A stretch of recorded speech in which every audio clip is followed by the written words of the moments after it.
Assalamualaikum dan salam sejahtera. Bersama saya Nora Alwani Zafira Khairul dalam 15 minit MMTV edisi 8 Februari 2023. Kita mulakan ke berita utama. Kementerian Kesihatan akan membentangkan kertas putih mengenai perolehan vaksin COVID-19 dan kos berkaitan yang dikesan tidak mengikuti peraturan pada sidang parlimen yang akan berlangsung bermula 13 Februari nanti. Perdana Menteri Datuk Seri Anwar Ibrahim berkata, menteri-menteri yang terlibat dipercayai mendatangani pembelian vaksin bagi program imunisasi COVID-19 kebangsaan tanpa persetujuan Jabatan Peguam Negara. Jelas beliau, sebahagian perolehan vaksin itu menimbulkan persoalan berhubung angka dan kos sekaligus perkara itu perlu dibentangkan di peringkat parlimen. Beliau mendedahkan perkara itu dalam sidang media selepas mempengerusikan mesyuarat kabinet di Bangunan Perdana Mutra hari ini. Jelas beliau lagi, Menteri Kesihatan Dr. Zaliha Mustafa akan memberikan perincian lebih lanjut berhubung perkara itu. Kerajaan Malaysia akan menyalurkan bantuan berjumlah lebih 8 juta ringgit kepada Turki dan Syria berikutan kejadian gempa bumi melibatkan kedua-dua buah negara itu pada Isnin lalu. Perdana Menteri Datuk Seri Anwar Ibrahim berkata sumbangan tersebut merupakan kerjasama antara Kerajaan Malaysia dengan sumbangan Sultan Johor Sultan Ibrahim Sultan Iskandar, manakala 10 juta ringgit lagi dari bantuan Majlis Agama Islam Wilayah Persekutuan.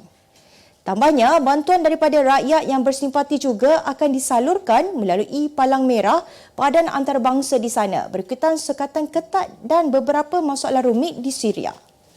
Sementara itu, Anwar berkata Malaysia akan menghantar pasukan mencari dan menyelamat khas Malaysia Smart kedua ke Turki malam ini untuk menyertai misi mencari dan menyelamat mangsa gempa bumi yang semakin meningkat. Pasukan kedua di bawah salian Agensi Pengurusan Bencana Negara NADMA itu akan dianggotai 70 anggota daripada Smart serta Jabatan Bomba dan Penyelamat Malaysia. Turut bersimpati yang di-Pertuan Agong Al-Sultan Abdullah Riyatuddin Al-Mustafa Bilal Shah menyeru semua rakyat Malaysia agar bersama-sama menghulurkan bantuan dan mendoakan keselamatan rakyat di negara itu. Parti Ikatan Demokratik Malaysia Muda meluahkan rasa kecewa selepas tidak dijemput menghadiri mesyuarat pertama Sekretariat Kerajaan Perpaduan di Menara Dato' On malam tadi. Menurut Setiausaha Agong Muda Amir Abdul Hadi, pihaknya bukan sahaja tidak menerima sebarang mesej, malah hanya mengetahui mengenai mesyuarat tersebut melalui hebahan media. Terkilan dengan situasi berkenaan, Amir memberitahu partinya juga tidak menerima apa-apa makluman berhubung mesyuarat berkenaan meskipun logo muda turut disertakan dalam gabungan sekretariat. Mengharapkan sedikit taklimat akan diberikan berhubung keputusan yang dipersetujui pada mesyuarat itu. Jelasnya ini juga membolehkan partinya yang kini menjadi sebahagian kerajaan mengetahui sedikit perkembangan hasil dari mesyuarat semalam. Terdahulu, mesyuarat pertama Sekretariat Kerajaan Perpaduan yang dipengerusikan Perdana Menteri Datuk Seri Anwar Ibrahim bersetuju untuk menubuhkan 3 jawatan kuasa melibatkan semua parti dalam kerajaan. Menurut beliau, jawatan kuasa itu melibatkan jawatan kuasa strategi, jawatan kuasa pilihan raya serta jawatan kuasa pemantauan agenda kerajaan dan politik. 6 maut selepas van dinaiki mereka terbabas dan melanggar penghadang jalan ketika turun dari Genting Highlands di kilometer 4.8 Jalan Genting Highlands hari ini. Penolong Pengarah Operasi Jabatan Bomba dan Penyelamat Malaysia Pahang, Ismail Abdul Ghani berkata, kejadian kira-kira pukul 1.15 tengah hari itu berlaku ketika van yang dinaiki 15 orang sedang dalam perjalanan turun dari Genting Highland sebelum terbabas dan melanggar penghadang jalan. Ujarnya, seramai 6 orang yang terdiri daripada 5 perempuan dewasa dan 1 lelaki dewasa meninggal dunia manakala mangsa lain mengalami kecederaan. Semua mangsa yang meninggal dunia diserahkan kepada pihak polis dan mangsa yang cedera dihantar ke hospital. Saya sayang awak. Abang! Abang! Abang! Baru sos Korea Adabi. Rasa sos pedas yang pasti memukau cita rasa anda.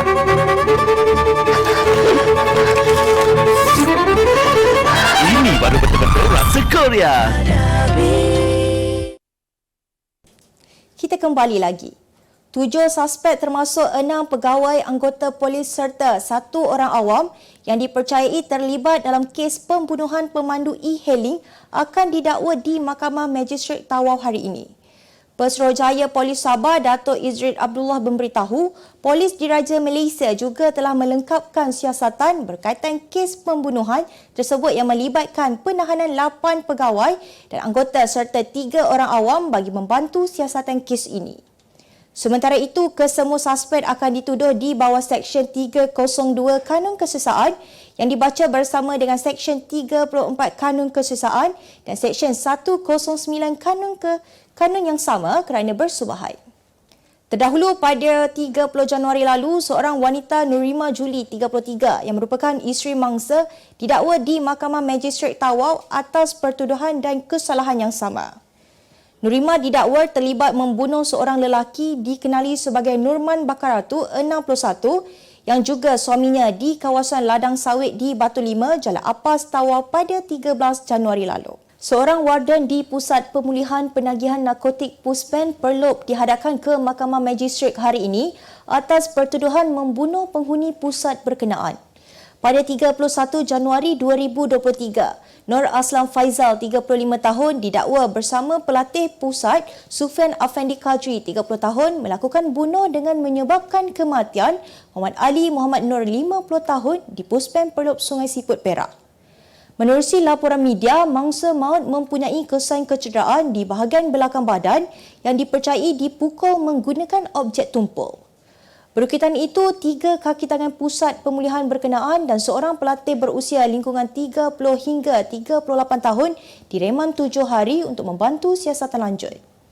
Magistrate Nurul Ashifah menetapkan 10 April depan sebagai tarikh sebutan semula kes dan pertuduhan terhadap mereka dikemukakan mengikut Seksyen 302 Kanun Kesesaan dibaca bersama Seksyen 34 Akta Sama yang membawa hukuman mati mandatori jika sabit kesalahan. Kita beralih ke berita dunia. Perancis bakal berdepan mogok baharu dan demonstrasi besar-besaran bagi menentang isu rombakan pencen sehingga ke usia 64 tahun, sehari selepas ahli parlimen membahaskan rang undang-undang yang menjadi pertikaian itu. Presiden Emmanuel Macron menjadikan pembaharuan itu sebagai nadi kempen pemilihan semulanya tahun lalu dan bertekad untuk melaksanakannya walaupun mendapat tentangan hebat daripada politik berhaluan kiri, Kesatuan Sekerja serta rakyatnya. Protes terbaru yang dianjurkan merupakan perhimpunan ketiga seumpamanya di seluruh negara yang dianjurkan sejak awal tahun ini. Menurut polis, demonstrasi minggu lalu disertai 1.3 juta orang di seluruh negara, manakala Kesatuan Sekerja mendakwa lebih 2.5 juta orang mengambil bahagian dalam protes terbesar di Perancis sejak tahun 2010 itu.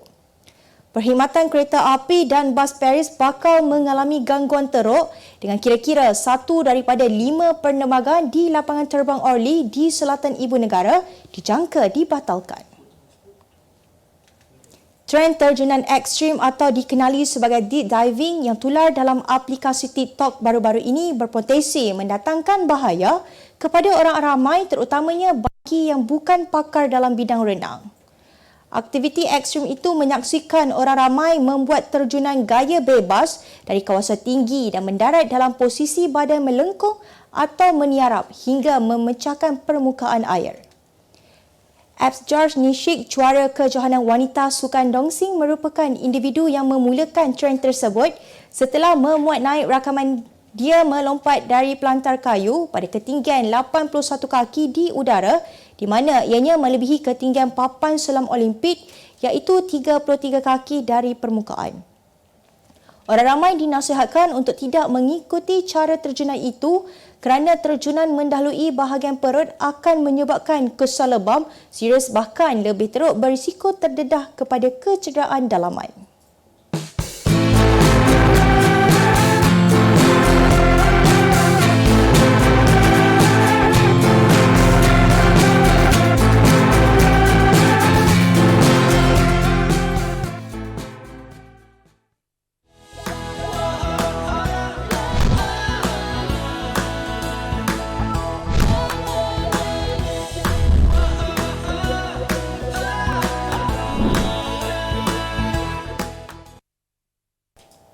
Terus ke berita ekonomi. Persatuan Kontraktor Bumiputera Kelas F Malaysia, Perkop Malaysia meminta kerajaan menangani peningkatan harga bahan mentah di sektor itu dengan melaksanakan pemantauan berterusan serta penguatkuasaan dalam keseluruhan rantaian bekalan industri. Presidennya Tukiman Radion berkata harga bahan binaan meningkat setiap 2 minggu. Ujarnya, sekiranya ada pihak yang mahu menaikkan harga tersebut, perlu mendapatkan kelulusan daripada kerajaan terlebih dahulu. Semalam, Jabatan Perangkaan Malaysia melaporkan indeks harga seunit bagi beberapa bahan seperti simen, besi dan bahan bumbung untuk semua kawasan semenanjung Malaysia, Sabah dan Sarawak terus menunjukkan peningkatan pada Januari 2023. Ketua Perangkawan Datuk Seri Dr. Muhammad Uzair Mahidin berkata, indeks harga seunit simen meningkat 2.6% pada Januari 2023 berbanding Disember 2022, peningkatan 3 bulan berturut-turut. Kerajaan menyasarkan sekurang-kurangnya RM4 bilion potensi pelaburan menerusi persidangan produk teknologi hijau dan eko antarabangsa Malaysia semalam.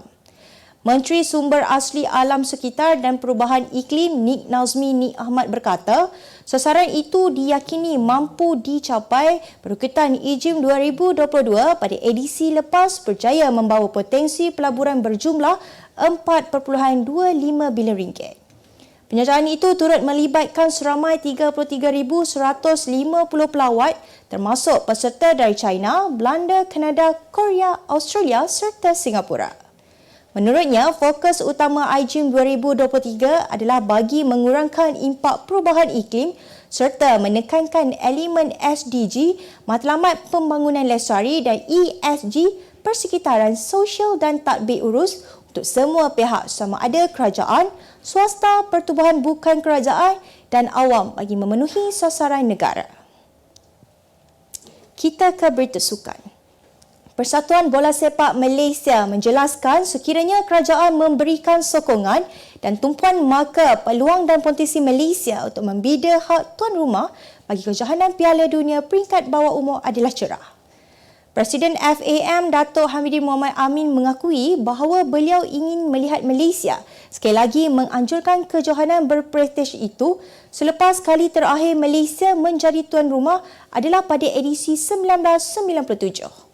Beliau turut mengulas bahawa melihat Indonesia menjadi tuan rumah bagi edisi Piala Dunia B20 pada Mei akan datang menaikkan lagi semangat FAM untuk meraih sokongan daripada kerajaan bagi membida hak tuan rumah. Dalam perkembangan yang sama, beliau turut menjelaskan jika Badan Induk Bola Sepak Negara itu serius bagi membida hak, maka edisi 2025 atau 2027 dilihat bakal menjadi milik Malaysia sebagai tuan rumah kerana FIFA bakal akan membuka bidaan tidak lama lagi. Sebagai penutup 15 minit MMTV hari ini, saksikan laporan cuaca esok, Khamis 9 Februari 2023. Jangan lupa dapatkan akhbar utusan Malaysia dan Kosmo untuk berita-berita terkini dan menyeluruh. Sekian sahaja daripada saya, Nur Alwani Zafira Khairul. Assalamualaikum dan jumpa lagi.